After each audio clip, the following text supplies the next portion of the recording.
How's it going, everyone? Taki here. I get really hyped whenever new mobile tech drops, and today we're going to be taking a look at the most powerful Android gaming hardware that exists today. The device that's on screen right now features the all-new Snapdragon 8 Gen 2 processor, and this is probably going to be one of the best implementations of that processor that you're going to see this year. You're going to see it in just a moment, but this fan and some hidden software magic are going to allow us to get insane emulation performance. This is the Red Magic 8 Pro, and if you've been following the channel for a while, you'll know that I've looked at a lot of phones from this company, but this is by far my favorite product that this company has made to date from a design and a performance standpoint. Now, I know a lot of you guys out there like to buy products like these because you want to make your own handheld gaming console with more power than you can get in a standalone product. I like to do that, and this is an amazing screen to use in that kind of application because it has a camera that's under the screen that you can't see, and it has an amazing screen to body ratio. This isn't the first time that this company has used an under display camera in their displays, but this is by far the best job that they've ever done. On earlier models of their phones, I could see the camera at most brightness levels, but this thing is nearly invisible. As I've mentioned many times before on this channel, your processor is only as good as the performance that it can give you under a sustained load. And when we're using a gaming device, we're going to be playing for a long time, and it's going to be really bad if that performance drops down after a few minutes or so. This thing has an absurd amount of passive cooling inside, and it also has an active cooling fan that can help keep the processor running at peak performance. There's a lot of cool software in here that I want to go over, but before we do that, I just want to briefly talk about the design on this guy. On the left side, you have your fan intake and your volume buttons. On the bottom, you have a SIM card slot. Unfortunately, this thing does not have SD card support, a USB port, and one of your stereo speakers. On the right side, you have touch-based shoulder buttons, a toggle switch for the game mode, a power button, and your fan exhaust. And finally, on the top, you have your second speaker and a headphone jack. This company usually comes out with several models for their phones, but this is the transparent one, and I believe this is one of the more expensive configurations given the fact that it does have the transparent back here. This entire panel is made out of glass, and we have some minor RGB lights over here on the side that I'll show you right now.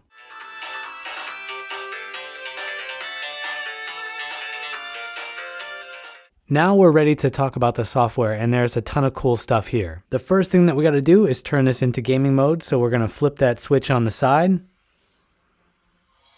and it's going to load up their game launcher. This thing usually gets changed around when they have a new phone release, and this is what it looks like in its current state. You've got your apps here on the left side, and you've got some quick toggle actions over here on the right. You can disable the system music, turn on the fan, launch your game, and change some of the settings. For some reason on this release, they also gave us a waifu. So if we press this icon here, we have this thing, and she's right here sitting on the Pokemon Gold cartridge. There's not a whole lot of use to this thing, but if you definitely need a device with a waifu, this thing's got you covered.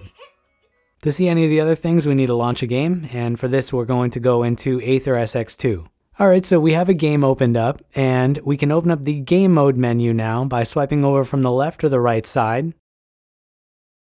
They have split up the CPU and the GPU on the left and the right sides, and you can see the frequencies listed above them right now. Now there's a lot going on here, but not all of it is important for our purposes. The most important thing for us are the frequencies and how high we can get them in our games. So right now we are on the balance preset, and this thing actually gives you the best GPU performance of the three options that we can choose from out of the box. We have an eco mode, which is going to downclock both of those things a bit further. We also have rise mode, and in this mode, the CPU and the GPU will go a bit higher than they would in the other two modes. But even in that mode, our CPU doesn't seem to get as high as it could in some of these emulators that are more demanding. So I want to give you a quick demonstration of what I mean. Right now this game is running at its native FPS, but I'm going to run this on-capped so we can see the difference between our three modes. So we're going to enable frame limiter, and this is going to allow the game to render as fast as it can. As you can see, we are now running about 3x the native FPS for this game, but I think we can go a bit further than this. Let's open up the menu now to take a look at our clocks. Our GPU is now at 400 megahertz, but it can go a bit higher. Our CPU, on the other hand, is maxed out, and this is something that I'm not used to seeing on the evaluation firmware that I'm using right now.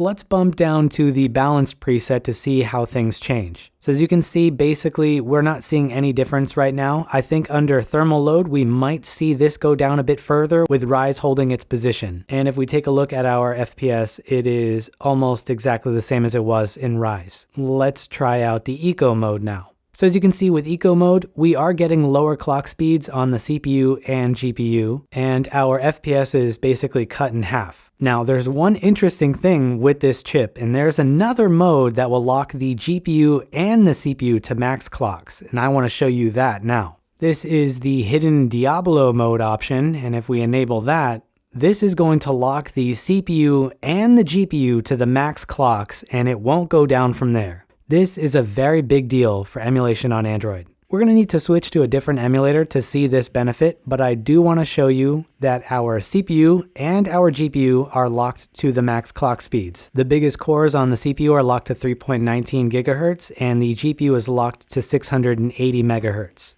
One of the emulators where you can see this benefit is Skyline, and there are other games besides the one that I'm going to show you right now where the benefit is a lot bigger than this, but I'm obviously not going to show them in this section for obvious reasons. Here we are in Sonic Mania, and we have a whopping 730-ish FPS in this scene with the CPU set to the Rise setting. And just for demonstration purposes, let's go down to the Eco mode to look at that effect. That's going to drop us down to 500 FPS. Now let's go into Diablo mode. Alright, we're back in the game now with Diablo mode enabled, and you can see our FPS is floating around 830 to 840 FPS. This is a big benefit to get, but this emulator already had an option to lock the GPU to the max clock speed. If it didn't have that option, this Diablo mode would be more of an improvement than it is. And just to show you, if we swipe over from the right again, we can see that both clocks are locked to the max frequencies. Let's try one more emulator now. Dolphin is probably the emulator that you will see the biggest improvement when you use this option.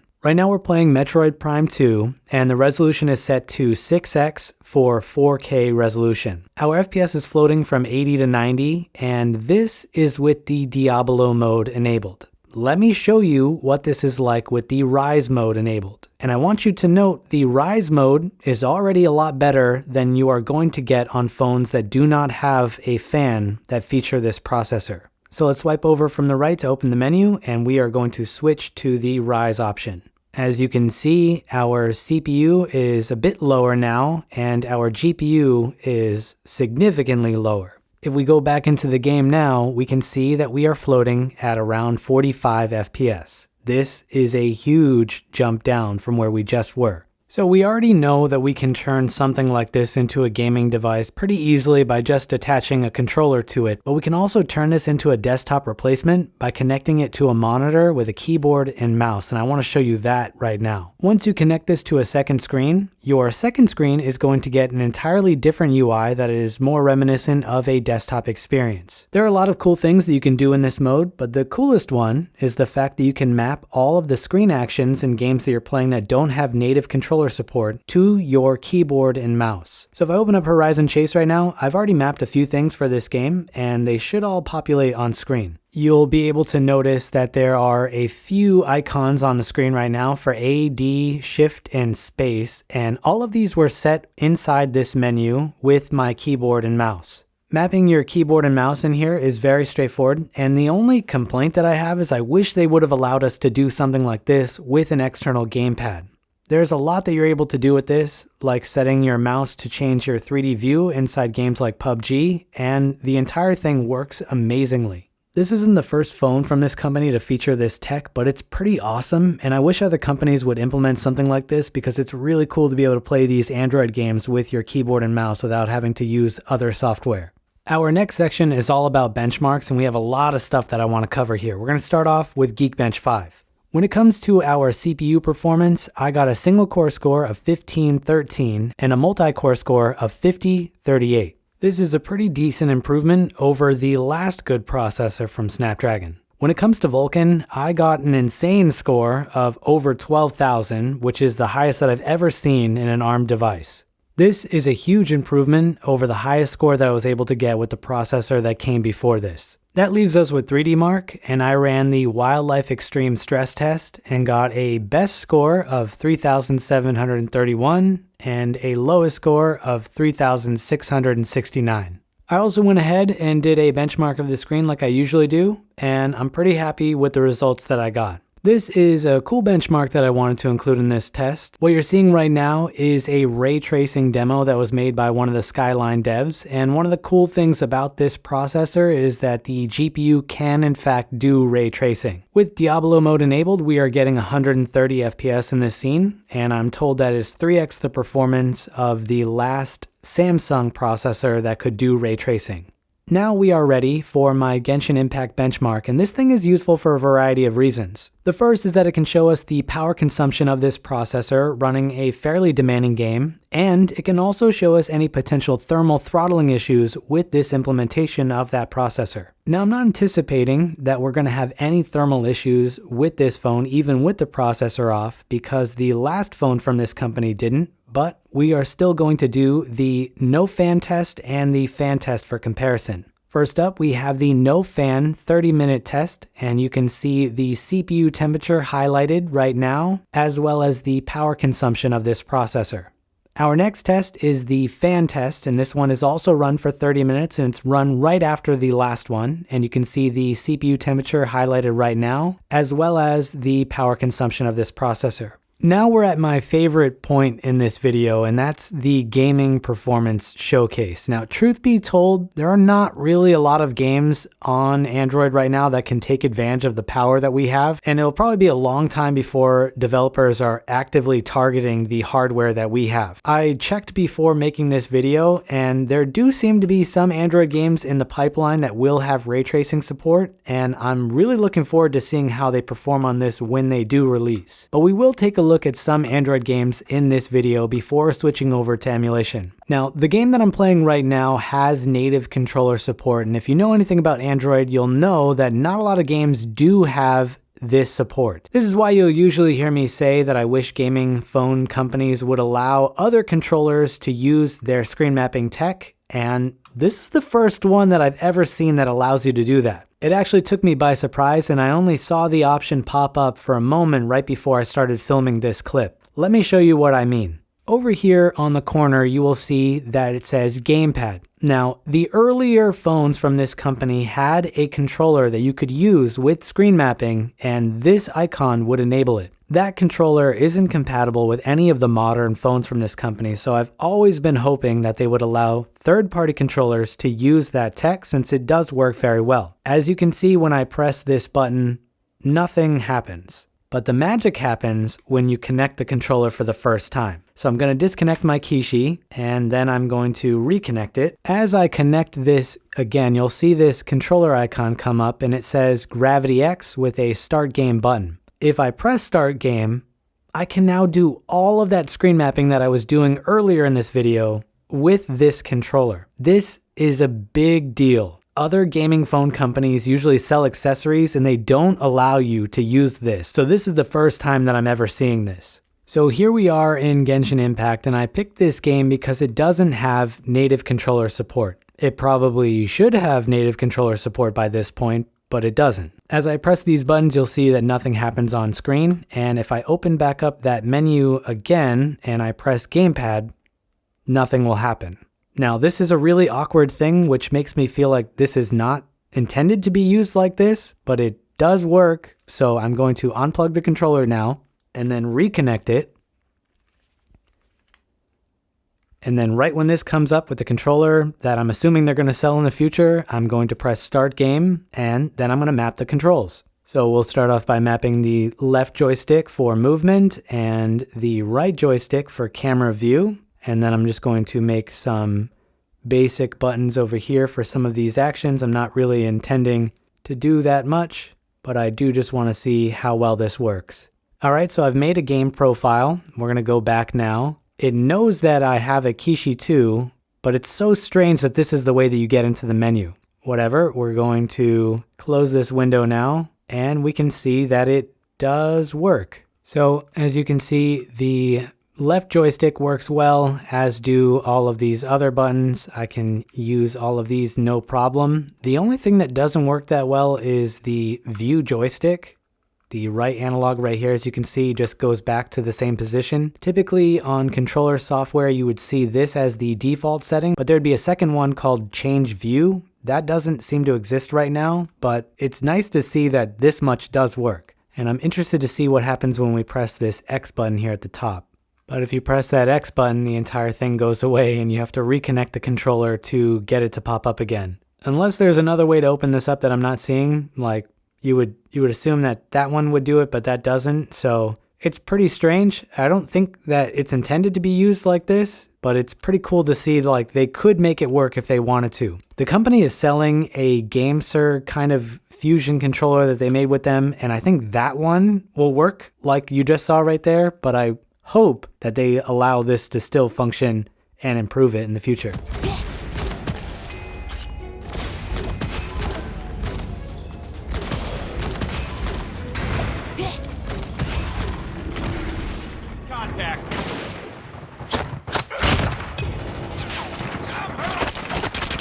Contact with enemy. Tango down! Get down, sniper!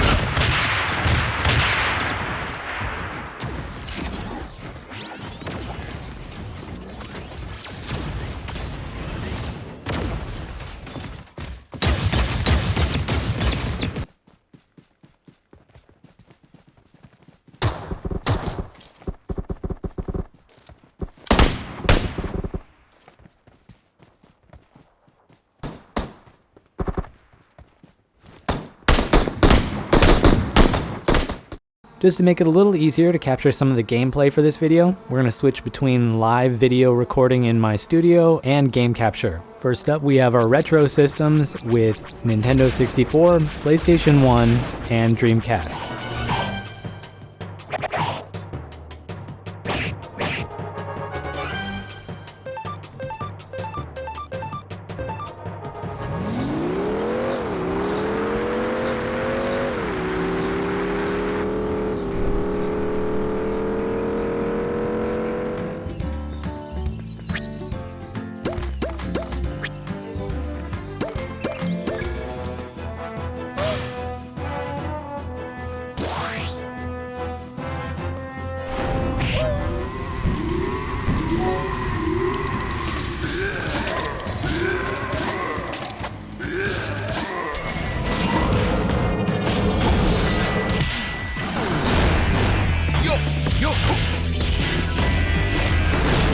After that, let's switch over to PSP.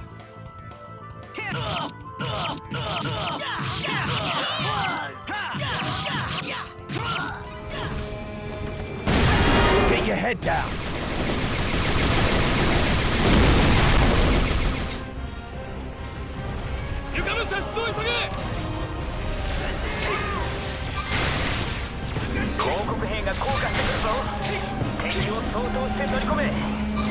Up from here, let's move over to 3DS. I'm with you. We're not done yet.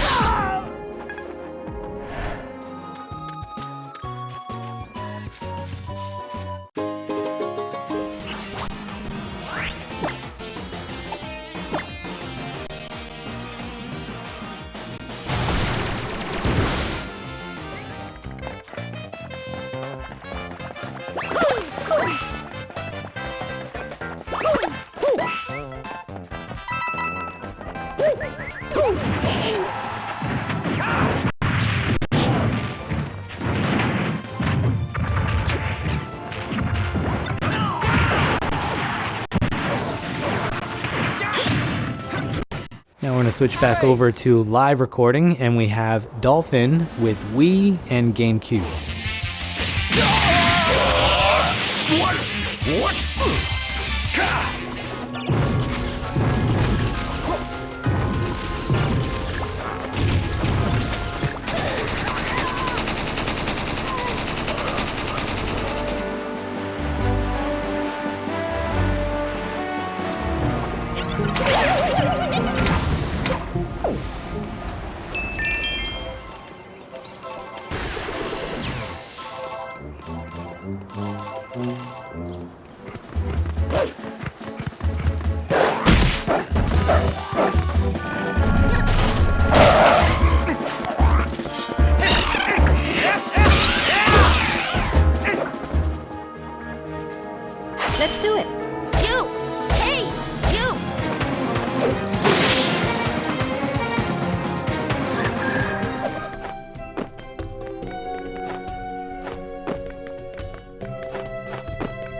Up from here, we have a big collection of PS2 games with Aether SX2.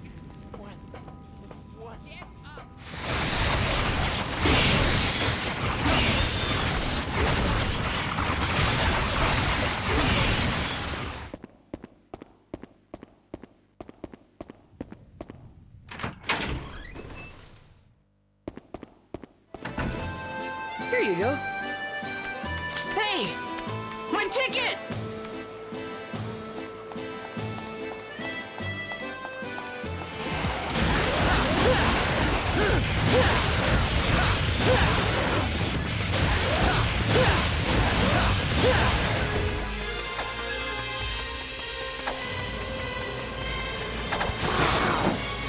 Damn monsters! Where did they come from?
Agent Team 6, deploy!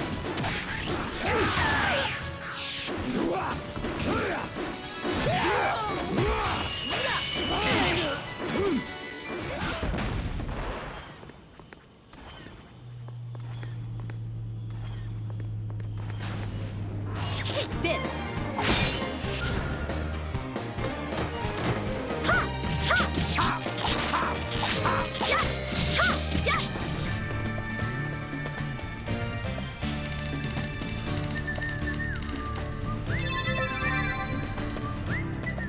The last system that we're going to take a look at in this video is Nintendo Switch with the Skyline emulator. This processor is really powerful and it can play a lot of Switch games with this emulator, but there are some issues right now that stop this thing from being able to play games that are popular that can run on older Snapdragon processors.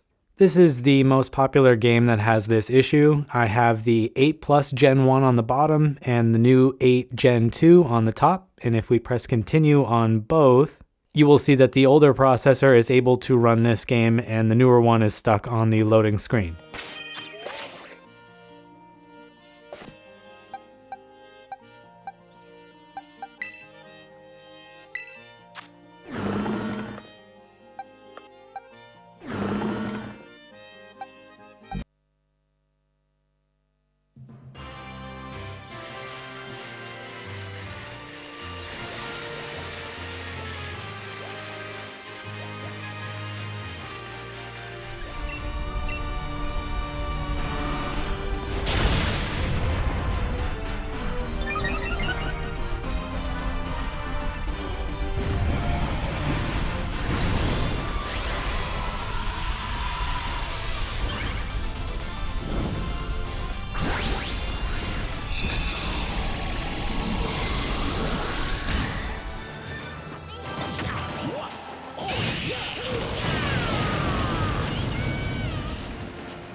Well, that's going to wrap up this video on the new Snapdragon 8 Gen 2 processor. If you enjoyed this video, don't forget to like and subscribe, and I'll catch you here next time with another one. Happy gaming, everyone.